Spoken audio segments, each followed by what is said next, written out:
Good Wednesday morning, everybody. My name is Crystal Holloman, a digital anchor here at News 10. We're going to take you to Lansing, where Attorney General Dana Nessel is at the podium, expected to announce findings in the Unlock Michigan ballot initiative probe. Hageman Clark and let's see, Criminal Investigations Division. We have Sam Miller is here as well. Yep, Deputy Chief. All right, so we are here to announce the findings of our investigation into alleged campaign finance violations between Unlock Michigan, Michigan Citizens for Fiscal Responsibility, and Michigan, My Michigan.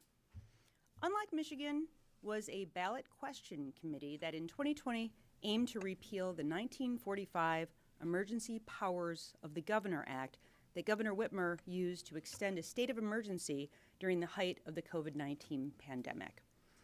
Ballot question committees act in support of or in opposition to a ballot proposal, which is used to bring legislation and constitutional amendments to voters at the polls. In May 2021, Robert LeBrandt, retired vice president and legal counsel of the Michigan Chamber of Commerce, filed a complaint with the Michigan Department of State's office with legal assistance from attorney Mark Brewer, alleging that former Senate Majority Leader Mike Shirkey, with the help of Heather Lombardini of Bright Sparks Strategies, used Michigan, My Michigan, and the Michigan Citizens for Fiscal Responsibility to fund the Unlock Michigan ballot question initiative through what the complainants called a dark money scheme. Their complaint wasn't centered on fundraising alone, as Unlock Michigan had formed a ballot committee and had the means and vehicle to fundraise transparently. LeBrandt was reporting what he believed to be an operation to secretly fund the committee outside of the reporting requirement a ballot committee is legally responsible for. LeBrandt had filed a previous complaint in August 2020 against Michigan Citizens for Fiscal Responsibility and Unlock Michigan. And after looking into the complaint and receiving Michigan Citizens for Fiscal Responsibility's response, including an affidavit from Lombardini denying solicitation, the Department of State determined there was insufficient evidence to conclude that there was a potential violation of the Campaign Finance Act at that time. LeBrandt's new complaint included Michigan, My Michigan, and the new allegations included more robust evidence of coordination that could have only occurred with intentional solicitation for Unlock Michigan through the 501c4s. Solicitation on behalf of a ballot question requires campaign finance disclosures. To not do so amounts to a criminal violation of the Michigan Campaign Finance Act. The allegations included claim that Michigan, My Michigan, and Michigan Citizens for Fiscal Responsibility, two 501c4s connected to former Senator Mike Shirkey, together contributed over $2.4 million in funding to Unlock Michigan, amounting to nearly 86% of their total funding. With the new evidence, the Michigan Department of State found that there was reason to believe that Michigan, My Michigan, and Michigan Citizens for Fiscal Responsibility violated the Michigan Campaign Finance Act.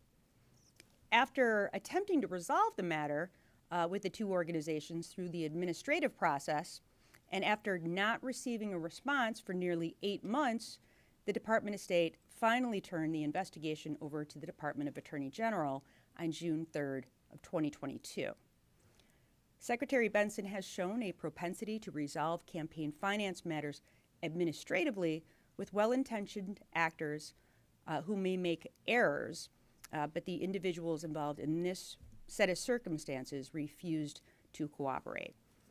Since then, my office, with the assistance of a taint team, have reviewed nearly 80,000 emails, over 1,000 additional documents, including Michigan, My Michigan, and Michigan Citizens for Fiscal Responsibility bank statements and copies of donor checks. And we have conducted over a dozen interviews, including several investigative subpoena interviews. Based on our investigation, it was determined that Heather Lombardini was a legal officer of both 501c4s, Michigan Citizens for Fiscal Responsibility and Michigan, My Michigan. Both organizations shared the same mailing address and both utilized fundraising services from the Sterling Corporation, which is also listed as the same address for both alleged social welfare nonprofits. And the Sterling Corporation was then reconfigured into Lambert and Company, and later Bright Sparks Strategies, of which Lombardini is listed as a founder and a partner. Heather Lombardini has years of professional experience and a long-standing reputation in the political sphere, especially in political fundraising. On its website, Bright Sparks boasts over 60 years of political fundraising experience, raising millions of dollars for dozens of clients, including caucus campaigns, independent expenditures, issue advocacy campaigns, and of course, ballot initiatives. Bright Sparks' website boasts an expertise in compliance, which they define as knowing the limits and the laws. They also claim that they can help people and organizations navigate the intricacies. I knew I was going to screw that one up. Intricities. Sorry, did I get that wrong? Say it again. Thank you. All right. With the Secretary of State, the IRS, and the FEC. Now, throughout the course of the investigation, we determined that Sandy Baxter may also have been involved in the solicitation of funds for Unlock Michigan and spoke to her as witness.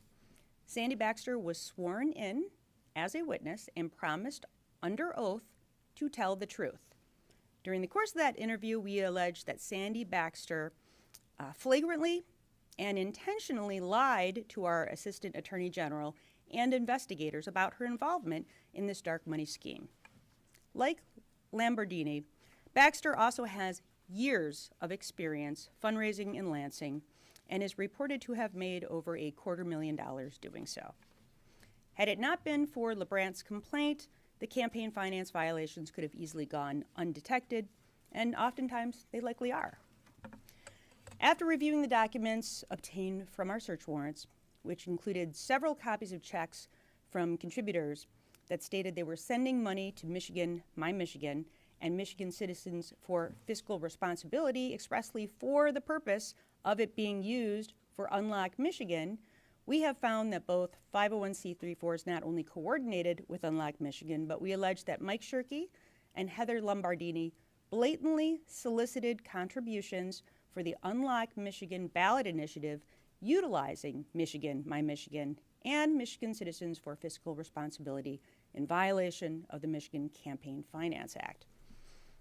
Evidence presented in court will show beyond a reasonable doubt that these organizations went beyond coordination by soliciting and receiving money explicitly for Unlock Michigan. Now, while the professional code of our prosecutorial ethics bars us from sharing that specific evidence today, we can show you our summary of the massive amount of money that Michigan, My Michigan, and Michigan Citizens for Fiscal Responsibility funneled to Unlock Michigan without having to disclose who their donors were and where that money was coming from. And you see the chart here. Now, the difference between soliciting for and coordinating with the ballot question committee may seem like a fine line, but it's very important to distinguish between the two. Regardless of whether or not it should be, under current law, coordination itself is not a crime. An example of coordination is a ballot question committee seeking financial assistance from an organization that shares the same values, or even a specific purpose, like legal bills, but is not controlled by or managed by the same group or groups of people. Aside from being unethical, what makes these acts criminal is the intentional act of soliciting and receiving money explicitly through one organization with the expressed intention to support a cause that requires public disclosure of donors. And what makes it more troubling is that it was done specifically with the intent to evade that very reporting that is required under the Michigan Campaign Finance Act. The issue at hand here is not the attempt to raise money for Unlock Michigan. They always had that opportunity through their publicly disclosed ballot committee. But the mechanism used here to raise the money was done so secretly with the transparency without the transparency and the sunshine that's required by the Michigan Campaign Finance Act. Campaign finance laws, while far from perfect, are in place to allow voters to have a transparent look at where a candidate or cause are receiving their money so that voters can make a fully educated decision at the polls. And that is why ballot question committees, just like candidates, are required to report their contributors publicly under the Michigan Campaign Finance Act. The act of soliciting and receiving money for the ballot question committee, Unlock Michigan, made Michigan, My Michigan, and Michigan Citizens for Fiscal Responsibility liable to file campaign finance reports. Now, while we allege the evidence demonstrates clearly and without a doubt that Mike Shirkey not only coordinated his fundraising efforts with the ballot initiative, but also intentionally and directly solicited money on behalf of Unlock Michigan, while directing donors to go to Michigan, My Michigan, and Michigan Citizens for Fiscal Responsibility, he is not legally connected to either organization as a director, and therefore is not criminally liable for any alleged campaign finance violations contributed to these groups or any violations of Michigan law attributed to these organizations. Michigan's current campaign finance laws make it very clear that a person must be the candidate, treasurer, or a person responsible for record keeping in order to be charged with failure to file campaign finance statements. Now, with that said, Heather Lamberdini, as the treasurer of Michigan, My Michigan, and president of Michigan Citizens for Fiscal Responsibility, is legally connected to both organizations. And the evidence demonstrates that she knowingly and willfully violated the Michigan Campaign Finance Act. As a result, she's being charged with the following: 2 counts under the Campaign Finance Act of failing to file a statement of organization, which is a $1,000 misdemeanor fine. 1 count under the Campaign Finance Act and ballot committees of failure to file a campaign statement, which is a 90-day misdemeanor, and also 1 count of uttering and publishing a 14-year felony for submitting a signed document titled as an affidavit through her attorneys to the Michigan Department of State, explicitly denying any solicitation or receiving of monies for Unlock Michigan. We allege that not only was this not true, but Lamberdini knew that it was not true. We also allege that Sandy Baxter was more involved in the systemic raising of money for Unlock Michigan through Michigan, My Michigan than she admitted to in her investigative subpoena testimony, and that she knowingly and intentionally provided false information while under oath. As such, Sandy Baxter is being charged with 1 count of perjury, a 15-year felony. Under Michigan's old term limit rules, our state elected officials came and went. While Mike Shirkey was Senate Majority Leader during these events and absolutely should have known better, political staff and consultants are what keeps Michigan's campaign fundraising machine moving, regardless of who is in office.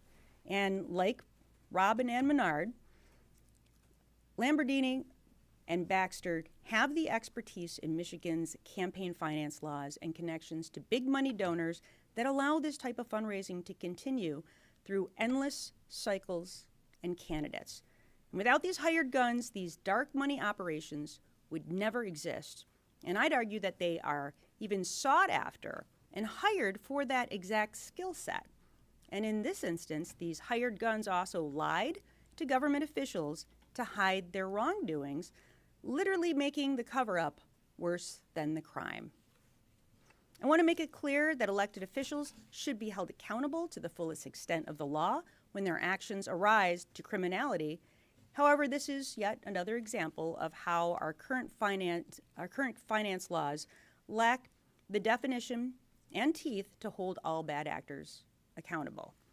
Now, we will continue to consult with Secretary Benson and her department as the Secretary and I pursue campaign finance reform efforts working with the legislature. So first and foremost, on that note, there must be harsher penalties for violations of the Michigan Campaign Finance Act. Now, I'm not talking about one-time mistakes or small errors, but willful, insidious, repeated violations. And I'm proposing a tiered punishment approach that would include felony punishments and larger fines.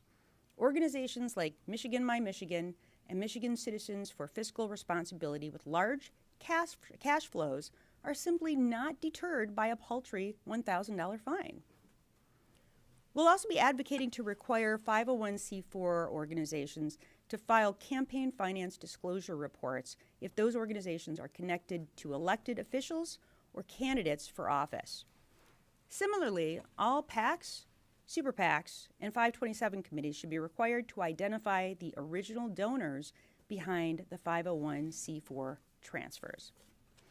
Additionally, there is no need for elected officials or candidates to have so many leadership PACs, as occurred here with Mike Shirkey and many others.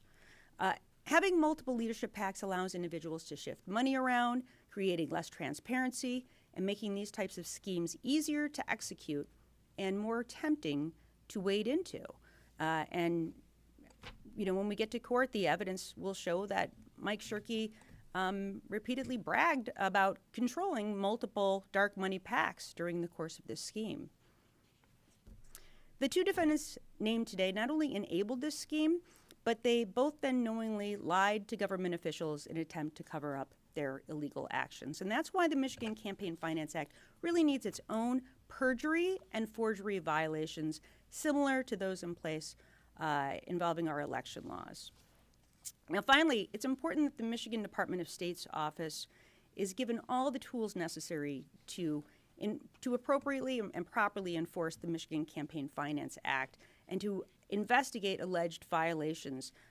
They need things like subpoena powers and standing to apply for injunctive relief when they have reasonable belief that a violation is occurring. And that would also dispel concerns that someone could be criminally prosecuted for simply making a small mistake by giving the Department of State the resources to administratively handle even more serious violations as well. So ultimately, our campaign finance system is just fundamentally broken. 501c4s were designed to serve as social welfare organizations, not vessels for politicians to receive dark money. And I believe this is a problem not just here in Michigan, but across the United States. And I'm very hopeful that my fellow AGs, as well as legislators from across the nation, will join me in advocating for federal changes to ban C4s from political spending, require disclosure, or ban coordination in a very straightforward manner. Now, some may be asking, why does all this matter? Or even worse, just assume that this is politics as usual.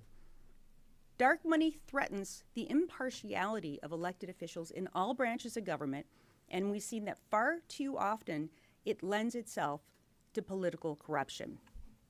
Transparency around spending an election leads to more accountability, and it decreases the influence wealthy individuals or special interest groups can levy. Having this information allows voters to have essential knowledge when they are evaluating political candidates and issues and when voting to determine our future, both as a state and as a nation. And I would say in our research, we saw that, for instance, the state of Massachusetts is really the gold standard when it comes to campaign finance laws. And I would urge our lawmakers to take a look at the way that they've structured things in their state. And I think that if we had laws like that in place here in Michigan, as they do in Massachusetts, likely none of this would have occurred in the first place. Studies have suggested that 86% of voters believe money in politics is a direct threat to our democracy. And most people want greater transparency on both sides of the aisle. In 2010, the Supreme Court issued the seminal ruling in a case that you've probably all heard of called Citizens United that protects campaign contributions as free speech. And while Citizens United has in many ways enabled these groups to operate in the dark, the United States Supreme Court has consistently upheld political disclosure laws, solidifying the importance of political transparency in our democracy. And it is critically important that we recognize the devastating influence this has on our democracy, and we must call for a culture change from the elected officials whose names and faces drive the fundraising campaigns to the political operatives they employ who keep the machine fed term after term. And with that, I just want to end by thanking Assistant Attorney General Alex Kasperson and Special Agent Jennifer Kapuscinski, who have worked tirelessly on this case to close out this matter as quickly as possible. I thank them for their dedication and their tireless work on this very difficult and complicated matter. And with that, happy to take questions. I just want to be clear, there's 3 felony charges against Lamborghini and one misdemeanor? No, I don't think that's right. It's the opposite of that, right? So let me grab the complaint. It's 1 felony charge and 3 misdemeanor campaign finance violation charges. Go ahead. I just have a clarifying question, and Nichols Commission in advance. With the perjury charge, and this might be a technical question, why is it perjury and not lying to a peace officer?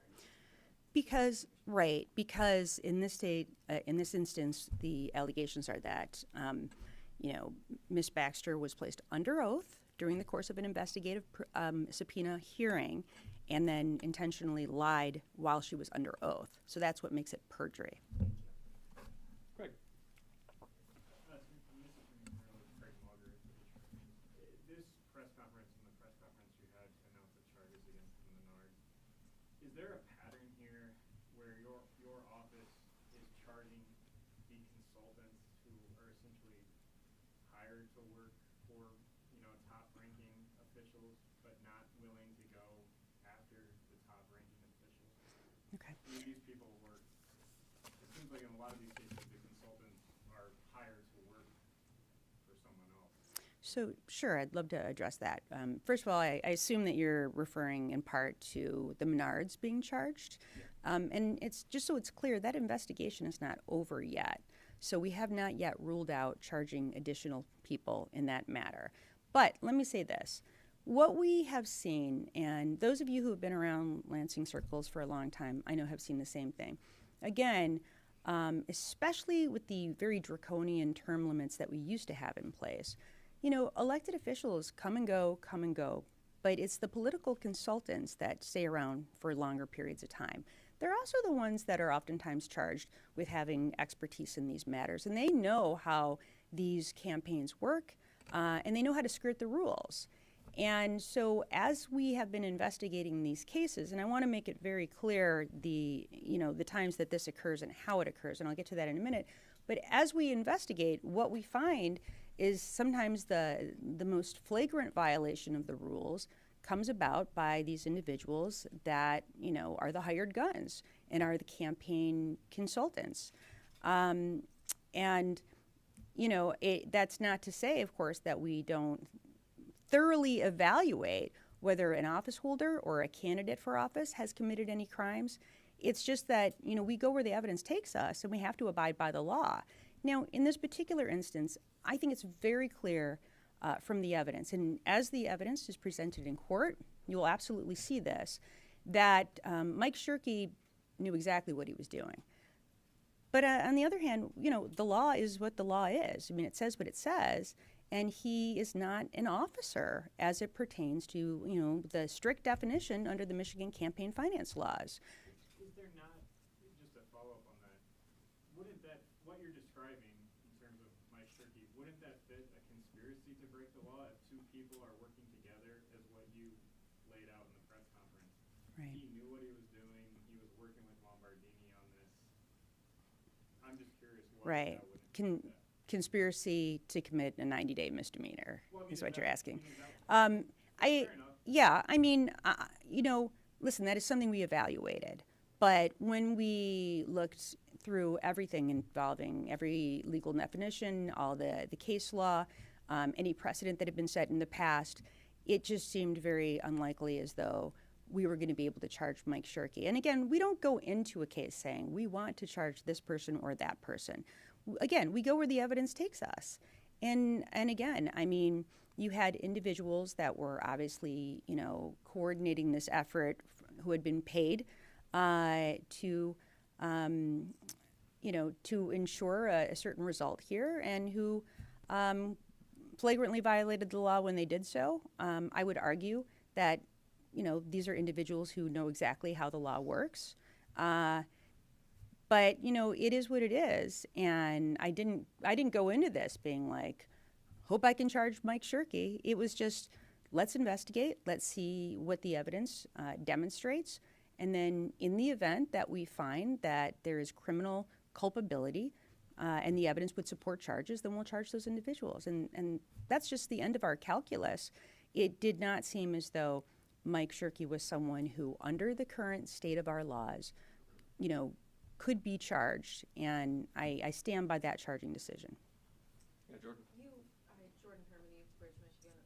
You mentioned, you know, under the current state of our laws, and earlier in your comments you mentioned a litany of things that you would like to see changed. I guess under, you know, what you've proposed for campaign finance law changes, how would Mike Shirkey have potentially been held legally accountable for his role?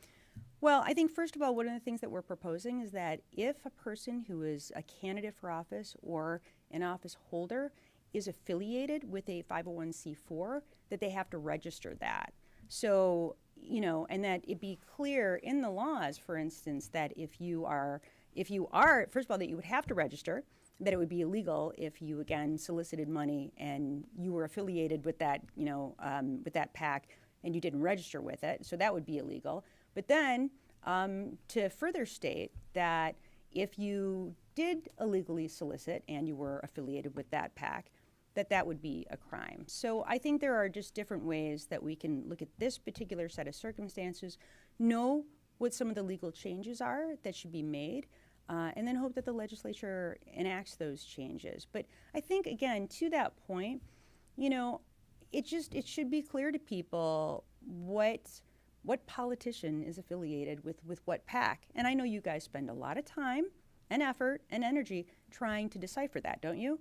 Trying to figure out, like, what is this PAC and who's affiliated with it, what's it for, and it would just be so much easier if the law required that there, you know, if you are an elected office holder or if you are running for a particular office, that you have to formally declare that you are affiliated with that particular 501c4. Colin Dax, the Michigan Public Radio Network. You mentioned earlier with the minutes, for example, that case is still ongoing and more charges to come. Is this the totality of charges you expect for this case, or is it still ongoing as an investigation? This case is not ongoing as an investigation. These are the totality of charges. We believe we've reviewed everything there is to review, and we, you know, this is what we are left with. One more follow-up, if I can. Anytime there's charges in the political sphere, it's common for people to say these are politically motivated, that you're going against the opponents on the side of the aisle. What's your response? Yeah, I mean, I'm glad that you asked that question, and I'd love to address it. You know, firstly, I have investigated and sometimes charged a lot of Democrats since I've been in office. Some of the first charges that I issued on major cases, Shirkey Hawkins, who was a Democrat, who was the Southfield City Clerk. As a result of our charges against her, she's no longer the Southfield City Clerk, and she, you know, she ended up being convicted of a felony charge.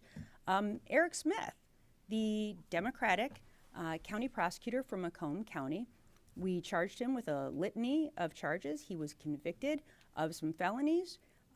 He is no longer the county prosecutor in Macomb, and he served time and has, you know, been required to pay fines. He's no longer, you know, able to work as a lawyer. He's been debarred.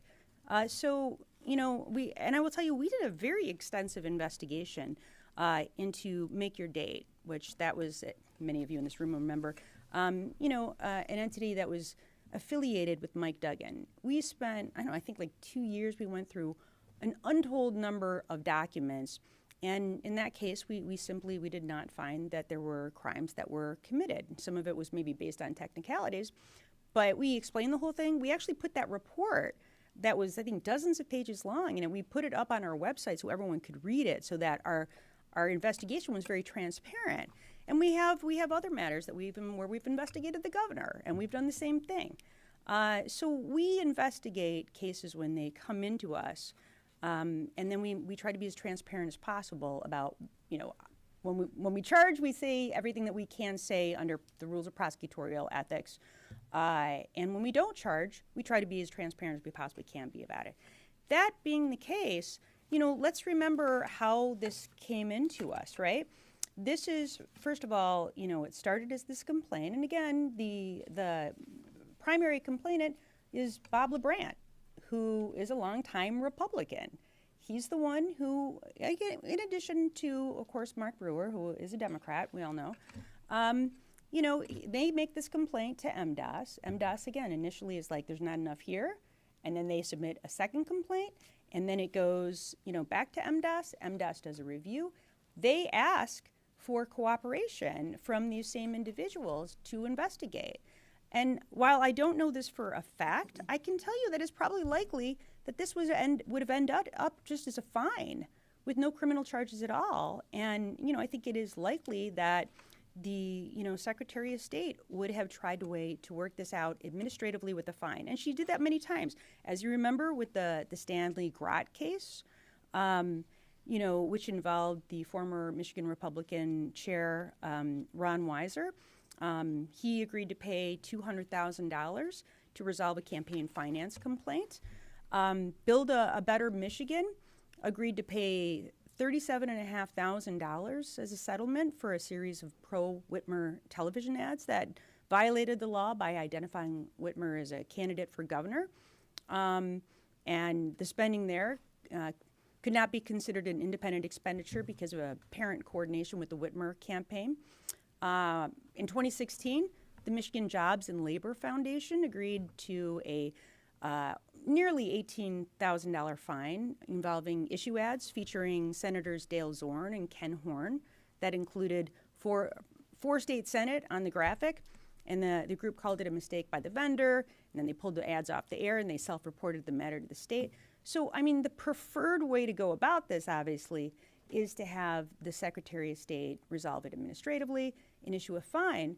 This is only referred to us because they refuse to cooperate. And I look at many of these other cases, right? Some of the higher profile cases. You mentioned, of course, the Chatfield investigation. Who filed the complaint on that case? It was Chatfield's own relatives. It wasn't Democratic operatives. It was his own relatives who filed that complaint with us. If you look at the signature petition case, who complained about that? Well, the 5 Republican gubernatorial candidates that were kept off the ballot. So, we have tried to be as fair and as measured as possible in conducting these reviews, and I would argue that we have. I will tell you that the people who are standing with me here now, they're not political operatives at all. These are just long-time prosecutors, and in some cases were defense attorneys who then became prosecutors. These aren't, people who hold or, ran for political office. And in many cases, I had to start off even explaining how any of this stuff worked in the first place, because this is such a complex area of the law. And, like regular prosecutors and investigators don't necessarily know or understand this. And, it took a while to really get involved for these individuals, I think, to really understand how the laws worked and to be able to, apply the evidence to the law. And I don't say that in any way to diminish the great work of my team, just to say they're apolitical. They're not out to get anybody.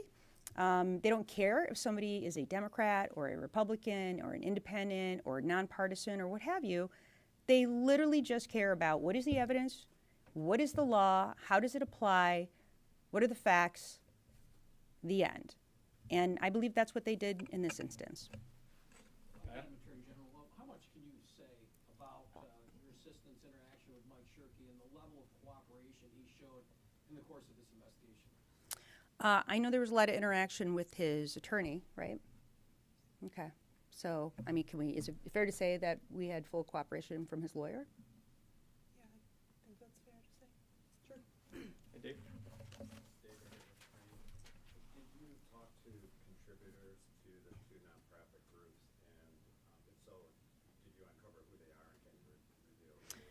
Yes, yes, no. We did talk to them. We did identify them. It is likely that much of that will come out during the course of these cases, so we can't identify them right now. I expect that that will be part of the evidence during the course of the case. Yeah, Matt? Depending on the resolution in this case, will the nonprofits be required to report who their donors are? Oh, as a result of this case?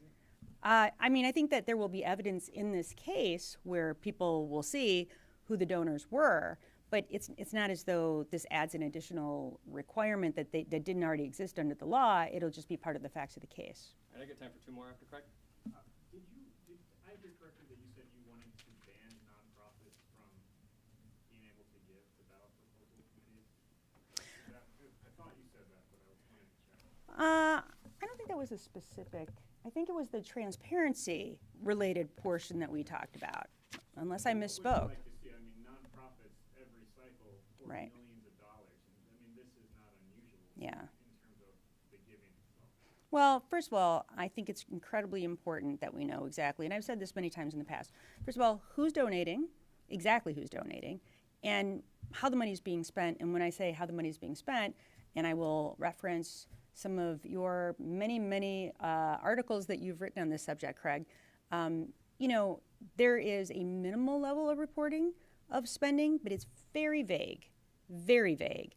And so a person is left not understanding or knowing exactly how the money was spent, who it was spent on, how much things cost. There's certainly not receipts that are involved, anything of that nature. It's so different than, of course, whether the requirements of a ballot committee or for a candidate's own account, where you have to get down very granular and see the specificity involved with that.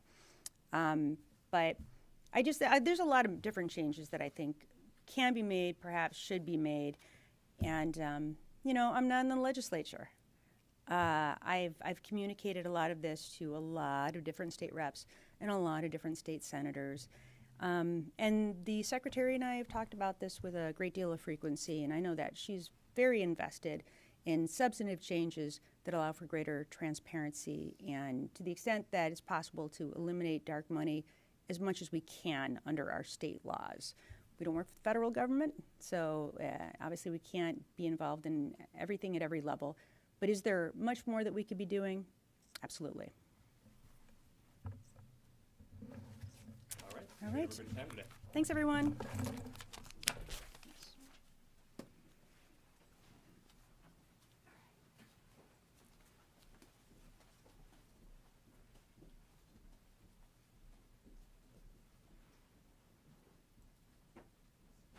we do have the hard copy press release.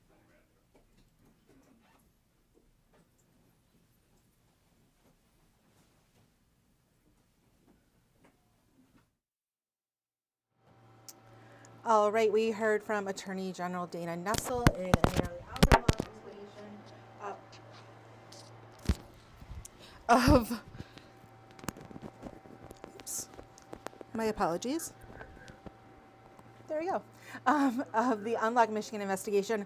Our Deanna Giles is there. She's going to have more on this coming up a little bit later in our 90 minutes of news that starts with News 10 at 5.